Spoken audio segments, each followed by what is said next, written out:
7h21. Repita. 7h21, estamos de volta e chegou o momento da Blitz do Consumidor. Agora, no Jornal da Manhã, Blitz do Consumidor, com Elton René.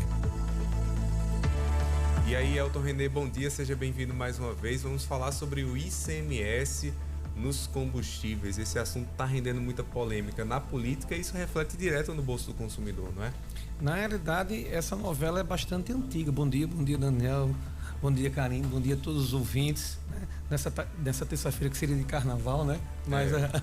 Mas estamos aqui tratando de um assunto tão interessante, mas que já é um problema tão crônico em todo o Brasil, que se chama ICMS, né? Não é de agora que nós falamos, há mais de uma década nós falamos sobre esse problema do ICMS, não só do ICMS, porque ele é um dos fatores que contribui para um aumento desenfreado do combustível em todo o Brasil, né?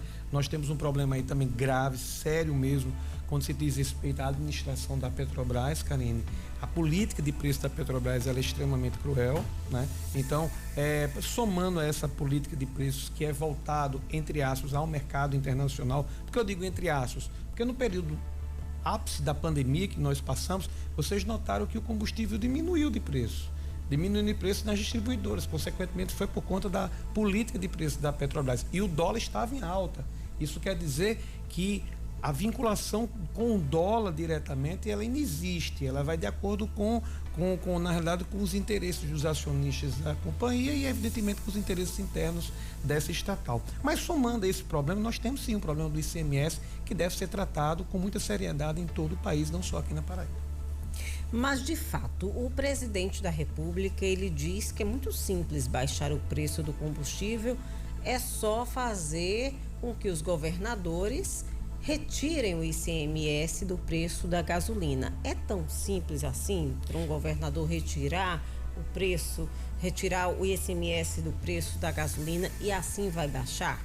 Com relação à receita, nunca é simples você dispensar receita, né? Nenhum governador ele vai dispensar uma receita, principalmente quando se trata de um ICMS ligado a algo que tem uma rotatividade muito boa, é uma das maiores, digamos, rentabilidades do ICMS é a do combustível, né? Por quê? Porque as pessoas adquirem o combustível, não é como você adquire uma peça de roupa, né? Hoje é por conta da essencialidade do produto, né? O consumidor hoje, que é o trabalhador, ele precisa do seu veículo para trabalhar. Então, consequentemente, isso é consequência de outras consequências. O combustível, ele faz parte desse produto que deveria ser considerado um bem de primeira necessidade. Então, por conta disso, o fluxo é muito grande e o governo, ele tem a sua receita garantida com relação ao ICMS. Não é fácil, é possível acontecer, claro, evidentemente. Estamos falando, por exemplo, o ICMS da Paraíba 29%, né? Somado com os outros impostos, porque essa guerra começou a quem vai diminuir o imposto. O governo federal disse que tirava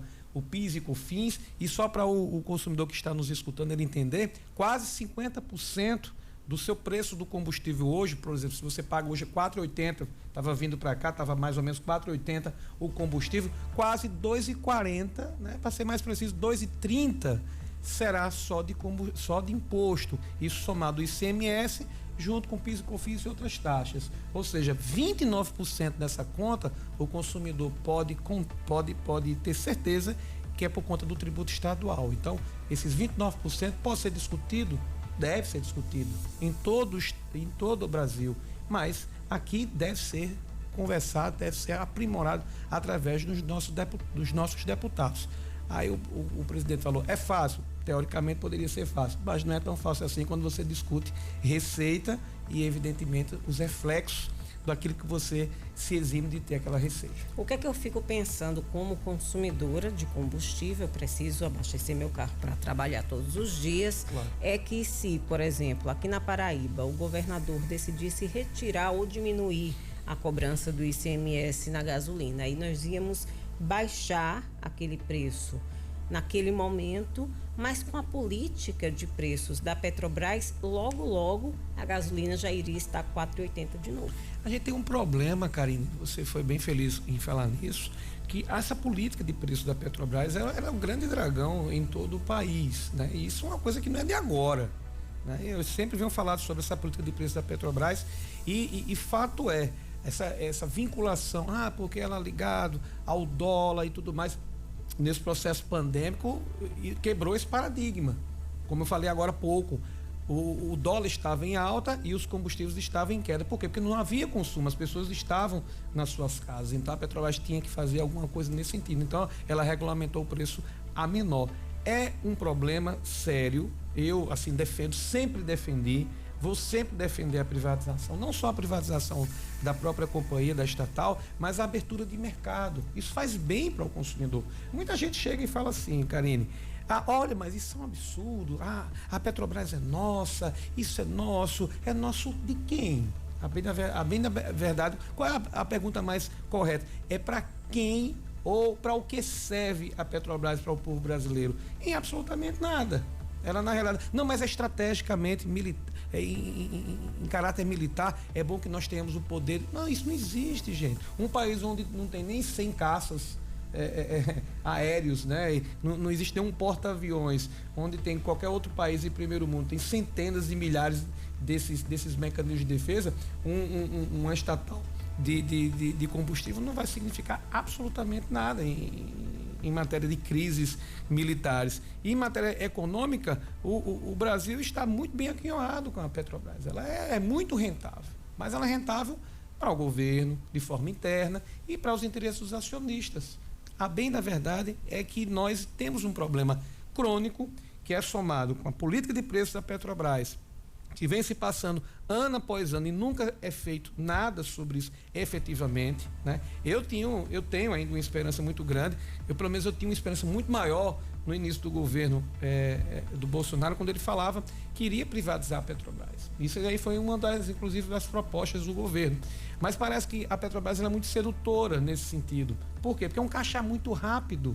Você entra óleo, sai dinheiro, né? Entra óleo, sai dinheiro. Doutor, é coisa muito rápida, não é só combustível. Veja, a Petrobras, ela regulamenta, inclusive, os valores do álcool, né? Álcool que não tem nada a ver de derivado do petróleo, mas entra também na cota da Petrobras. Então, efetivamente, ela regulamenta todo o mercado interno, né? Preocupada, efetivamente, com o mercado externo. Isso é um problema grave. Agora, com relação ao ICMS, é algo que deve ser discutido também, né? Porque o ICMS, por que a gente não discutia muito o ICMS?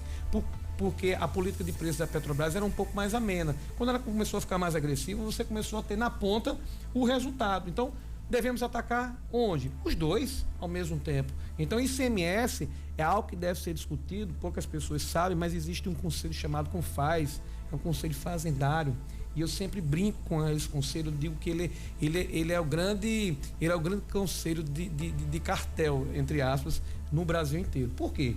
Porque além do imposto de 29% que nós pagamos, ele é baseado numa pauta de cobrança. Você sabe o que é isso, Karine? É o seguinte, você comerciante, você tem um combustível que você está vendendo, Daniel, a R$ 4,20, beleza?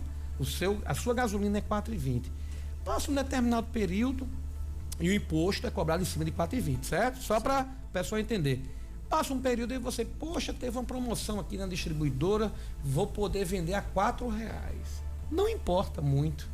O imposto que você vai pagar junto ao governo vai ser o mesmo, de R$ 4,20, porque existe uma pauta. Então, determinado período, Daniel, você baixou seu combustível, parabéns. Mas a cobrança do ICMS vai ser em cima de R$ 4,20. É problema seu. Então, são situações crônicas e que vêm se acumulando e que vêm se criando novos mecanismos de cobranças, digamos até assim, um pouco abusivas junto ao consumidor final, que muitas pessoas não conhecem. E sempre sobra para o consumidor. E diante desse cenário, existe alguma perspectiva de que isso mude? Porque a gente vê agora uma discussão Estado e governo federal. O mesmo governo federal que na época de campanha prometia menos Brasília, mais estados, né, em relação a imposto. A gente tem uma reforma tributária em discussão. Será que vai ter solução esse negócio ou deve ficar assim por muito tempo? Olha, Daniel, eu tenho esperança que tenha solução, né? Eu acredito até que nesses grandes dissensos venha ter algum bom consenso nessa situação. Eu acho que nós chegamos ao ápice de qualquer tipo de problema com relação a impostos aqui no Brasil. O ICMS, ele é caro, sim. Não é só aqui na Paraíba, não, mas é em todo o país. Mas também a política de preços da Petrobras, ela tem que ser reformulada em favor da sociedade como um todo.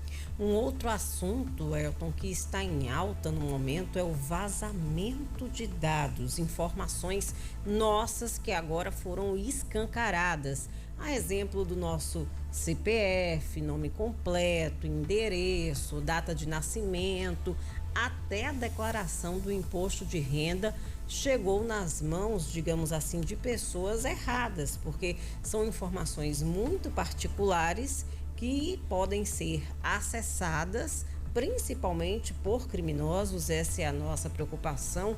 E como é que fica o consumidor nessa hora? O Código de Defesa do Consumidor, né, a LGPD, ela nasceu de 2018, né, vale salientar que ela vem sendo aplicada para e passo. Tem alguns artigos que não são aplicados agora, vão ser aplicados só no ano que vem, outros já estão sendo aplicados agora, de forma gradativa, para que haja a devida adaptação das instituições junto à sociedade como um todo. Mas a LGPD ela já nasce de um aprimoramento ou de um amadurecimento do que o Código de Defesa do Consumidor já tratava sobre banco de dados, Karine, né? Nós sabemos que, por exemplo, o consumidor no artigo 43, ele tem uma proteção, Daniel, dos seus dados junto às empresas. Então, ipsis o artigo 43, ele diz o seguinte: o consumidor, sem prejuízo do disposto dos artigos anteriores, terá acesso às informações existentes em cadastros, fichas, registros e dados pessoais de consumos arquivados sobre ele. E no parágrafo 1º ele diz assim: os cadastros de dados de consumos devem ser objetivos claros, podendo o consumidor solicitar, inclusive, Daniel, a retificação de qualquer informação que esteja errônea com relação a ele. Esse artigo, essa seção do Código de Defesa do Consumidor, ela trouxe o que a gente chama de coluna dorsal hoje para a própria LGPD, né? Hoje a informação ela é muito valiosa. Então, quantas vezes o consumidor, você, eu mesmo, já recebi ligação de empresas que falam o seu nome, falam o seu CPF, sabe do seu perfil de consumo, e se você perguntar como é que você soube disso, ela vai dizer: é informação sigilosa, nós não podemos passar para você. Isso já é um abuso, porque o Código de Defesa do Consumidor, ele fala que o consumidor, no artigo 43, ele tem que ter acesso da gênese daquela informação. Então esse vazamento que houve, que já foi o segundo, se eu não me engano, e que ninguém sabe quem viu, como aconteceu, e nem vai encontrar, isso é muito grave, porque nós estamos falando hoje do perfil do Daniel, estamos falando hoje do perfil da Karine, que isso vale muito dinheiro. Então, muito recurso não é empregado. Não só para outras empresas, né, que querem lhe pescar como Sim, consumidor, mas naturalmente, também para criminosos, né? Sim, então assim, a LGPD ela não trata só do assunto na base consumerista, é aí que eu ia entrar. Ela tem outras áreas também que ela alcança, no campo civil, no campo criminal, e aí sim a preservação dos seus dados é extremamente importante para que o consumidor não venha ter prejuízo. Porém, nós estamos aguardando ainda como vai se desenrolar esses mecanismos protetivos da LGPD. Nós esperamos que as instituições elas façam a sua parte. A gente vai continuar nesse assunto, mas com o Coronel Arnaldo Sobrinho. Agradecer aqui a Elton René pela participação nesta semana. Semana que vem tem mais, né, Elton? Vamos embora. Obrigado, viu?